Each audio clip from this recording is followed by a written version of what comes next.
بسم الله الرحمن الرحيم الحمد لله رب العالمين. الصلاة والسلام على سيد المرسلين خاتم النبيين شفيع المذنبين أنيس الغريبين رحمة للعالمين محمد مصطفى صلى الله عليه وسلم وآله الطاهرين الطيبين وأصحابه نجوم طريق الأمم.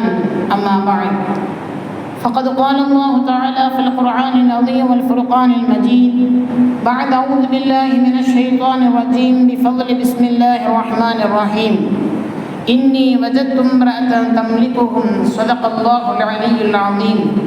فقال نبينا صلى الله عليه وسلم تفكر ساعة خير من قيام ليلة أو كما قال عليه الصلاة والسلام.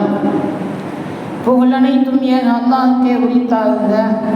சாந்தியும் சமாதானமும் சர்தார் நபி முஹம்மது முஸ்தபா ஸல்லல்லாஹு அலைஹி வஸல்லம் அன்னார்கள் மீதும் அன்னார்களின் அடிச்சுவடுகளை அயராமல் பின்பற்றிய உத்தம சத்திய சஹாபாக்கள், தாபிஈன்கள், தபஅ தாபிஈன்கள், ஷுஹதாக்கள், ஸாலிஹீன்கள், நாதாக்கள், நல்லடியார்கள், அல்லாஹ்வுடைய பள்ளியில் அமர்ந்திருக்கும் இன்னும் வர இருக்கும் நம்முடைய உபதேசங்களை கேட்கக்கூடிய அனைத்து நபர்கள் மீதும் அல்லாஹ்வுடைய வற்றாத கருணையும் சாந்தியும் சமாதானமும் என்றென்றும் நின்றும் நிலவட்டுமாக. ஆமீன். கண்ணியத்திற்குரிய அன்பான சொந்தங்களே, ஒரு அரசர் தன்னுடைய மந்திரி இடத்திலே ஒரு கேள்வி ஒன்று கேட்கிறார். மா ஹைரு மா யுர்ஸகு பிஹில் அப்து, ஒரு அடியானுக்கு கொடுக்கப்படுகின்ற நலவுகளில் மிக சிறந்தது எது என்று கேட்கிறார். ஒரு அடியானுக்கு வழங்கப்படுகின்ற ரிஸ்குகளில் மிக சிறந்தது எது என்று கேட்கிறார். அதற்கு அந்த மந்திரி சொன்னாராம், அகுலுன் யஈஷு பிஹி, அறிவுதான், அவனை வாழ வைக்கக்கூடிய அறிவுதான் அந்த அடியானுக்கு மிகச் சிறந்தது என்று அந்த மந்திரி சொன்னார். அடுத்தது அந்த அரசர் கேட்கிறார், ஃபைன் அலிமஹு, அந்த அறிவு என்ற களஞ்சியம் அவனிடத்தில் இல்லை என்றால், அவனிடத்தில் அறிவு இல்லை, அதுக்கு அடுத்தது என்ன என்று கேட்கிற பொழுது அந்த மந்திரி சொன்னாராம், ஃபஅதபுன் யதஹல்லா பிஹி, அவனுடைய செயல்பாடுகளை அலங்கரிக்கக்கூடிய ஒழுக்கம்தான் அடுத்து அவனுக்கு மிகப்பெரிய ஒரு ரிஸ்காக இருக்கிறது, நலவாக இருக்கிறது என்று சொன்னார். மீண்டும் அந்த அரசர் கேட்கிறார், ஃபைன் அலிமஹு, அதுவும் அவனிடத்துல இல்லைன்னா என்ன அப்படின்னு கேட்கும் பொழுது அந்த மந்திரி சொல்கிறார், ஃபமாலுன் லியஸ்துரஹு, அவனுடைய குறைகளை மறைக்கக்கூடிய அவனுடைய பொருளாதாரம் என்று அந்த அமைச்சர் சொல்லுகிறார். ஃபைன் அலிமஹு, அந்த பொருளாதாரமும் இல்லை என்றால் இப்ப அந்த மனிதன் என்ன அடுத்த ஸ்டேஜ் கேட்கிறார்.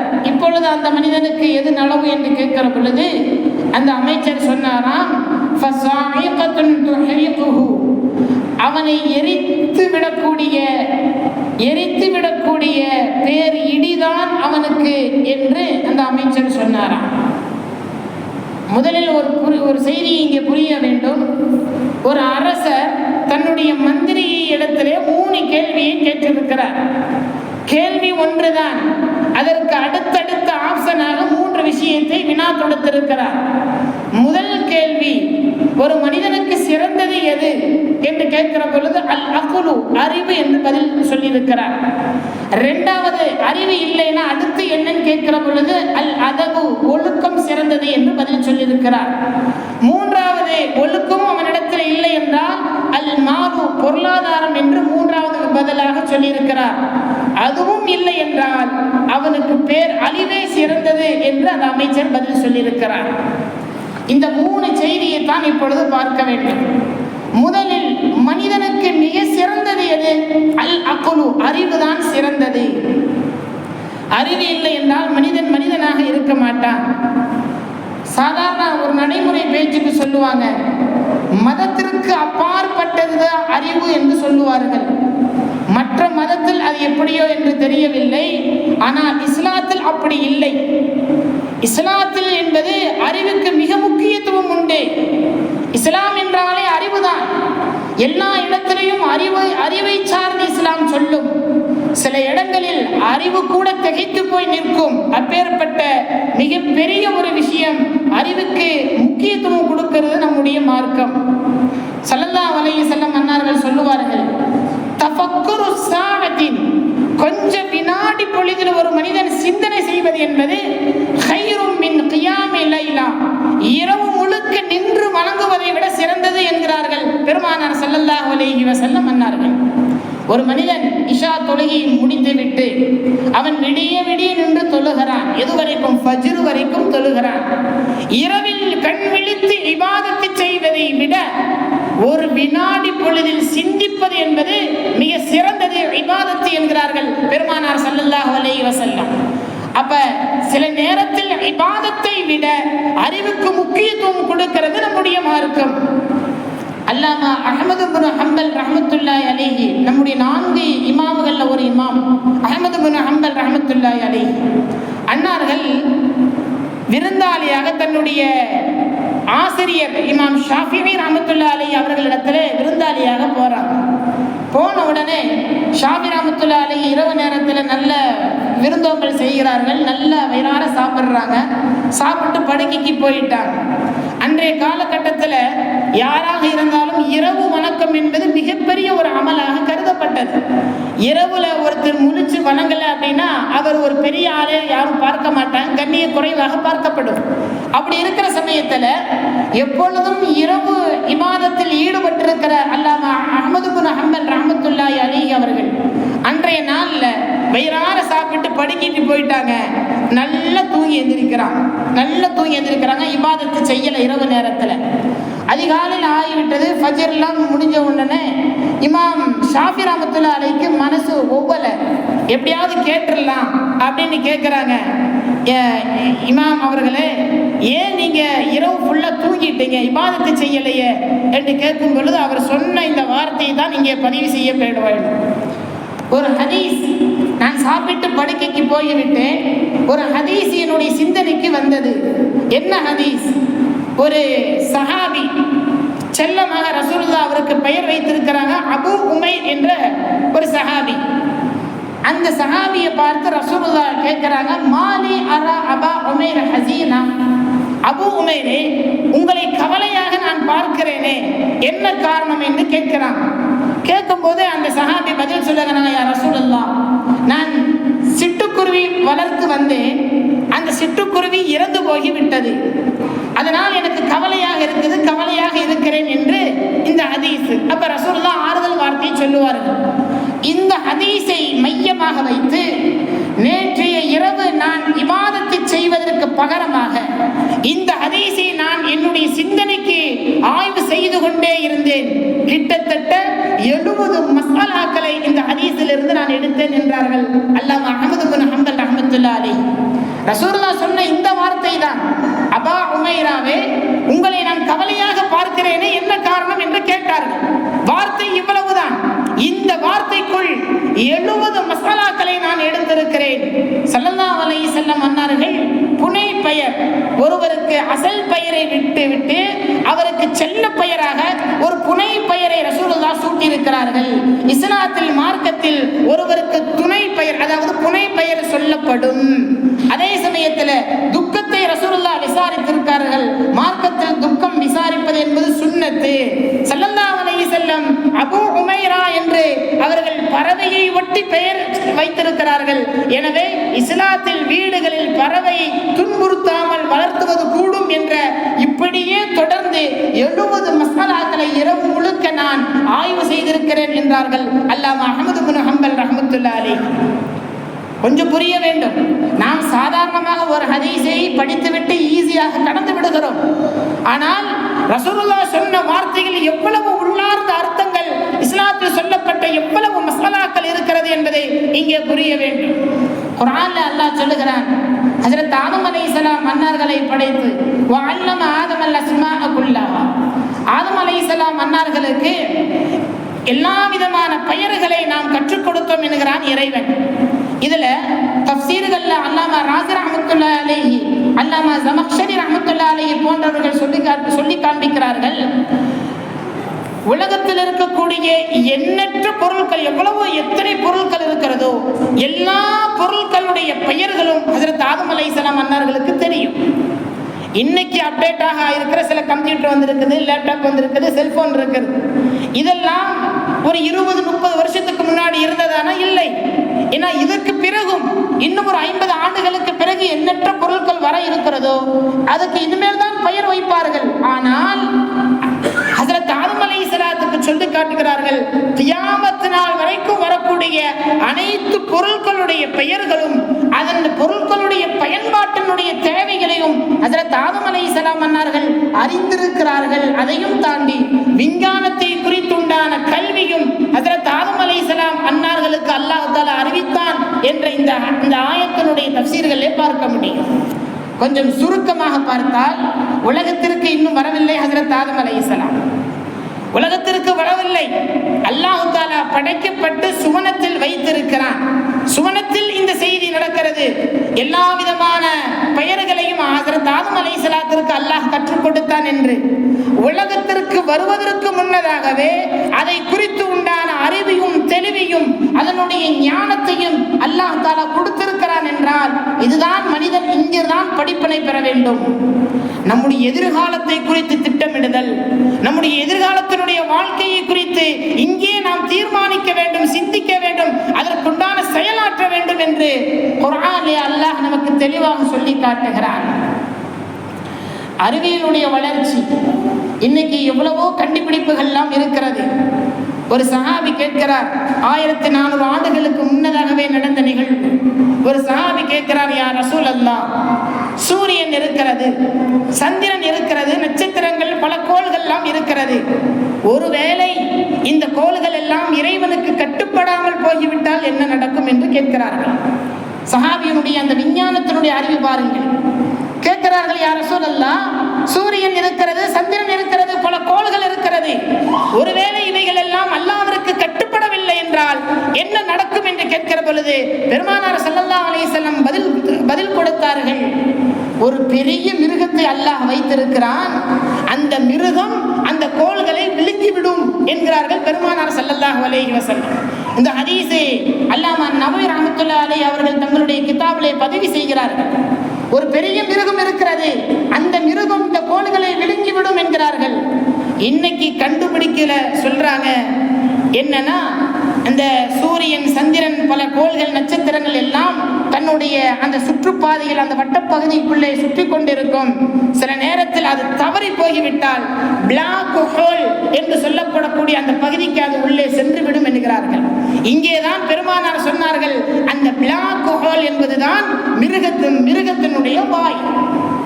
அதேதான் 1400 ஆண்டுகளுக்கு முன்னதாகவே சஹாபி ஒருவர் கேட்பதற்கு ஸல்லல்லாஹு அலைஹி வஸல்லம் சொன்ன பதில் இன்னைக்கு நவீனமாக கண்டுபிடித்து சொல்லியிருக்கிறார்கள். அப்ப எல்லா இடத்திலேயும் அறிவியல் என்பது வளர்ந்திருப்பது குர்ஆனிலேயும் ஹதீஸிலேயும். நாம் தான் பின்தங்கி இருக்கிறோம் என்பதை இந்த இடத்துல கொஞ்சம் சிந்திக்க வேண்டும். இன்னைக்கு தகவல் தொழில்நுட்பத்தினுடைய சாதனைகளை பார்க்கிறோம். இங்கிருந்து அமெரிக்காவை பார்க்கிறான், ஜப்பான் பார்க்கிறான், என்னென்ன நாடுகள் உலகத்துல கண்ட்ரிகள் இருக்கிறதோ எல்லா விதமான கண்ட்ரியில இங்கிருந்தே பேசுகிறான். சில வினாடி பொழுதில் இவன் பேசுவது அங்கே கேட்கிறது, அவர் பேசுவது இங்கே கேட்கிறது. இங்கே உள்ள காட்சியை அவர் அங்கே பார்க்கிறார், அங்கே உள்ள காட்சியை இவர் இங்கே பார்க்கிறார். சில வினாடி பொழுதுகளில் எல்லாம் நடப்பது நமக்கு ஆச்சரியத்தை ஏற்படுத்தினாலும் கிட்டத்தட்ட 3000 ஆண்டுகளுக்கு முன்னதாக ஹஜ்ரத் சுலைமான் அலைஹிஸ்ஸலாம் அன்னார்கள் இதே போல காட்சியை கண்டிருக்கிறார்கள். தொழில்நுட்பத்தினுடைய மிக முக்கிய ஒரு பங்கு அவருக்கு முன்னோடியாக இருப்பது ஹஜ்ரத் சுலைமான் அலைஹிஸ்ஸலாம் தான். அவர்கள் இடத்துல ஹுதுஹுத் என்ற பறவை இருந்தது. ஹுதுஹுத் என்ற பறவை அந்த நாட்டில் எங்கெல்லாம் என்னெல்லாம் நடக்கிறதோ அத்தனையும் அதை பார்த்துவிட்டு சுலைமான் நபி இடத்திலே வந்து சொல்லும் என்று குர்ஆன் சொல்லியிருக்கிறது. இன்னி வஜத்தும்ராத்தன் தம்லிகுஹும், ஒரு அரசியை குறித்து அந்த ஹுதுஹுத் என்ற பறவை சொல்லும். 1000 மைலுக்கு அப்பால் இருக்கிற ஒரு நாட்டில் இருக்கிற ஒரு அரசி, அந்த பெண்மணியை குறித்து 1000 மைலுக்கு அப்பால் இந்த பக்கம் வந்து சுலைமான் நபி இடத்துல செய்தியை சொல்லுகிறது என்றால் அது பறவை அல்ல. பறவையை முன்னோடியாக வைத்துத்தான் இன்றைய காலகட்டத்தில் அது பல செல்போன்களாக தகவல் தொழில்நுட்பத்தினுடைய அந்த பரிணாமத்தினுடைய வளர்ச்சியை இன்னைக்கு கண்டிருக்கிறது என்றால் இது குர்ஆனின் அடிப்படை என்பதை புரிந்து கொள்ள வேண்டும். இது மாதிரி நிறைய விஷயங்கள் அறிவு ரீதியாக யோசித்தால் மனிதன் அறிவில் சிறந்திருக்கிறான், சிறந்து விளங்குகிறான் என்று குர்ஆன் சொல்லிற்கு ஏற்ப ஒரு மனிதனிடத்திலே அறிவு இருந்தால் அவனுக்கு கொடுக்கப்பட்ட ரிஸ்கில் மிக சிறந்தது என்று அந்த மன்னர் கேட்கிற பொழுது அமைச்சர் சொன்னாரு. அது உண்மை என்பதை இங்கே புரிந்து கொள்ள வேண்டும். இரண்டாவது செய்தியாக ஒழுக்கம். முதலாவது அறிவு, இரண்டாவது அந்த மனிதனிடத்திலே ஒருவேளை அறிவு குறைவாக இருக்கிறது, அவனுக்கு அந்த அளவுக்கு நாலேஜ் இல்லை, சொல்லுவோம்ல படிப்பறிவு இல்லை அப்படின்னா இரண்டாவது கேட்டகரி படிப்பறிவு இல்லைனாலும் கூட ஒழுக்க சீதேவியாக இருக்க வேண்டும். இந்த ஒழுக்கம் என்கிற வருகிற பொழுது அதில் முதன்மையாக பங்கு கொள்ளக்கூடியவர்கள் பெற்றோர்கள் தான். தமிழ்ல சொல்லுவாங்க இல்லையா, நூலை போல சேலை, தாயை போல பிள்ளை.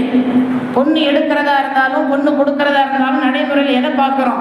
பொண்ணு அழகா இருக்கிறாரா, மாப்பிள்ளை அழகா இருக்கிறாங்க, இப்படியா பார்க்கிறோம். இது ஒரு பாற்று. அதையும் தாண்டி குடும்பத்தினுடைய நடைமுறை, அவருடைய பேச்சுவார்த்தை, கொடுக்கல் வாங்கல், இது எல்லாத்தையும் வைத்துத்தான் பொண்ணு எடுக்கிறோம், பொண்ணு கொடுக்கிறோம். அப்போ ஒழுக்கம் என்பது முதன்மையிலிருந்து எங்கிருந்து ஆரம்பிக்கிறது? பெற்றோர்களிடமிருந்து ஆரம்பிக்கிறது என்பதை புரிந்து கொள்ள வேண்டும்.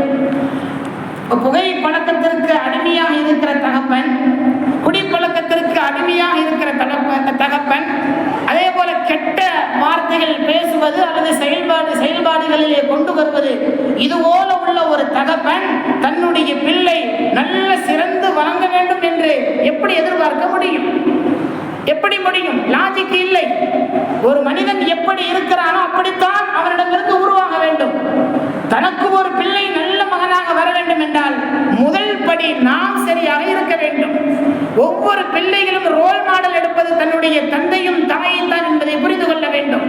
ஸல்லல்லாஹு அலைஹி வஸல்லம் சொல்லி காட்டுவார்கள், மா மின் மௌலூதின் யூலது இல்லா அலா ஃபித்ரத்தில் இஸ்லாம். உலகத்தில் பிறக்கிற எல்லா குழந்தைகளையும் இஸ்லாத்தினுடைய தனித்தன்மையின் மீது தான் பிறக்கிறது, இஸ்லாத்தினுடைய அடிப்படையின் மீது தான் பிறக்கிறது. ஆனால்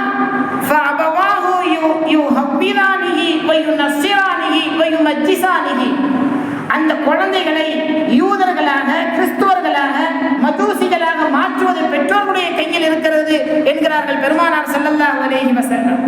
எனவே ஒழுக்கம் என்கிற வருகிற சமயத்தில் பிள்ளைகளுக்கு ஒழுக்கத்தை போதிப்பது முதன்மை இடத்தை பிடித்தவர்கள் பெற்றோர்கள்.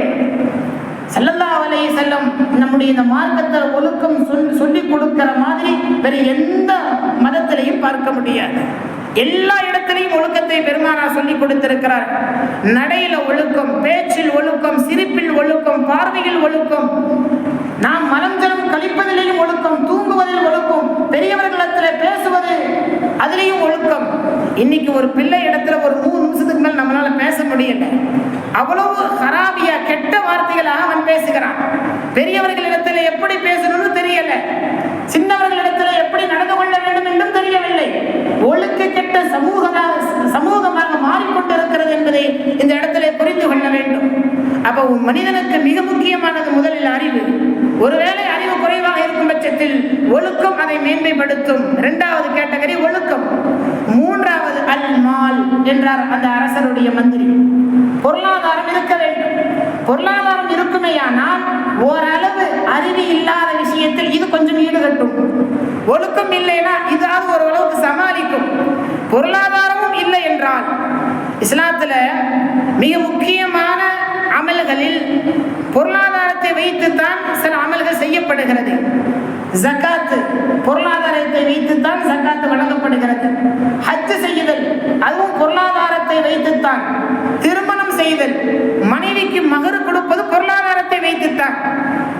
ஒருவனிடத்துல மனைவிக்கு மகர் கொடுப்பதற்கு சக்தி இல்லை, மனைவியை அழைத்து வந்து அந்த மனைவிக்கு தேவையான இருப்பிடத்தை கொடுப்பதற்கும், ஆடையை வாங்கி கொடுப்பதற்கும், உண்ணுவதற்கு உணவு கொடுப்பதற்கும் சக்தி இல்லை என்றால் அவன் திருமணம் செய்வது கூடாது என்கிறது நம்முடைய மார்க்கம். அப்படி என்றால் பொருளாதாரத்தில் மிக முக்கியமானது என்பதை ஸல்லல்லாஹு அலைஹி வஸல்லம் அன்னார்கள் குர்ஆனும் ஹதீஸும் நமக்கு தெளிவாக எடுத்து சொல்லுகிறது. அந்த பொருளாதாரம் ஓரளவு நம்மிடத்தில் இருக்க வேண்டும், ஓரளவாவது இருக்க வேண்டும். அல்லாமா ஹசன் பஸ்ரி ரஹ்மத்துல்லாஹி அலைஹி சொல்லுவாங்க. ஹசன் பஸ்ரி யாருன்னா தாபீன்கள்ல மூத்த தாபி, அதாவது பல சஹாபாக்களிடத்திலே கல்வியை பயின்றவர்கள். அந்த ஹசன் பஸ்ரி சொல்லுவார்களாம், ஒரு காலம் இருந்தது, அந்த காலத்திலே பொருளாதாரத்தினுடைய தேட்டம் எங்களிடத்தில், அந்த ஆசை எங்களிடத்தில் இல்லை. ஆனா இப்போது அந்த பொருளாதாரம் எங்களுக்கு தேவைப்படுகிறது. என்ன காரணம் தெரியுமா? பொருளாதாரம் இல்லை என்றால் அரசர்கள் நம்மளை கைக்குட்டையாக கர்ச்சிப்பாக பயன்படுத்தி தூக்கி வீசி எறிந்து விடுவார்கள் என்று அல்லாமா ஹசன் பஸ்ரி ரஹ்மத்துல்லாஹி அலைஹி நமக்கு சொல்லி காட்டுறான். இன்னைக்கு உண்மைதான்.